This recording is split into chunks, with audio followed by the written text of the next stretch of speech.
Итак, заводим робот-пылесос, вернее запускаем. Ох, какой-то посторонний звук. Мы можем слышать привод боковой щетки. Да, и мотор вентилятора не запустился. Влажная уборка работает. Вот такая история с этим пылесосиком. Приостановка уборки. Так, ну пылесос этот, по всей видимости, в ремонте был уже не раз. Так, с освещением у меня, конечно, просто беда. Значит, саморезы уже здесь не родные, а сборные. Такие, сякие, всякие разные. Вот саморез не родной. Здесь вроде как похож. Значит, вот если обратить на инверторный мотор вентилятора внимание, не знаю, насколько это видно на камеру, но вот она, микросхема, она стрельнула. Вот она. То есть однозначно мотор вентилятора не запускается, однозначно это его необходима замена. Ну там еще обратная связь, да. Тоже нужно проверять. Вот, а то, что касается постороннего звука при работе, то ли боковая щетка, то ли основная щетка. Ну, где-то какие-то вопросики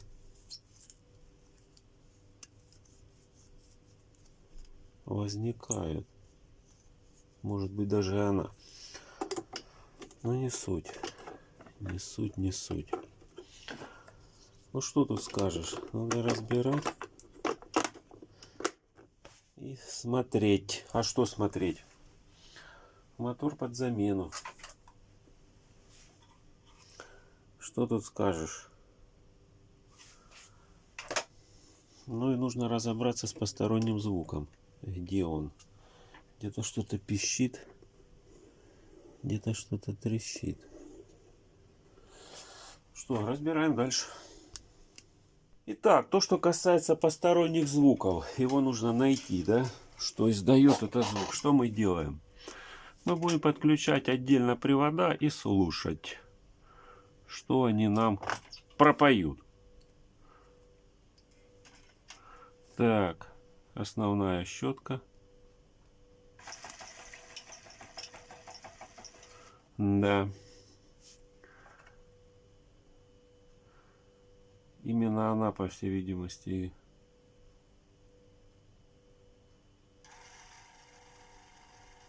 Ну, боковая ок. Одна. Вторая. Так, я хоть на камеру там. Да, вроде бы как. Так, хорошо. Что мы сделаем теперь? Мы снимем щетку и включим без нее.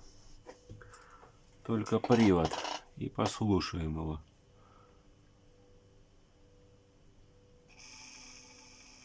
О, запел, да? А щеткой пищит. Однако. Так, хорошо. Заведем еще разочек.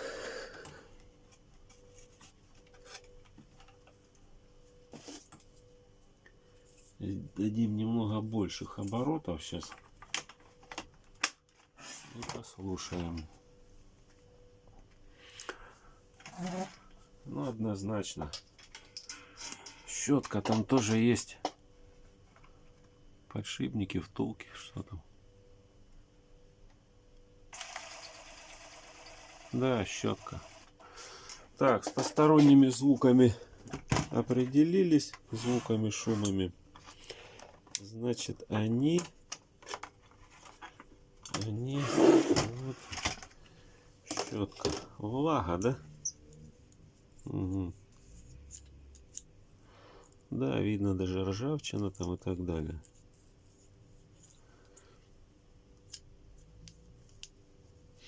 Так, ну это вопрос 10. Я бы сказал. С этим все понятно. Чистка, смазка и запоет. И эта щетка. Вопрос по турбо. По вентилятору. Вот он. Он не заводится. Несложно увидеть то, что там стрельнула микросхема. Мотор инверторный. Без щеток. Электроника. Вот так вот. Вот с ним вопросы. Ну, если стрельнула микросхема, тут уже однозначно замена. Тут какие варианты-то еще могут быть? Какие тут могут быть вариантики? Вот так вот мы его отключаем. Да, вот она, микруха, которая пробита. Вот он. Типа отверстия. Но эти. Вот такая история с этим мотором. Замена.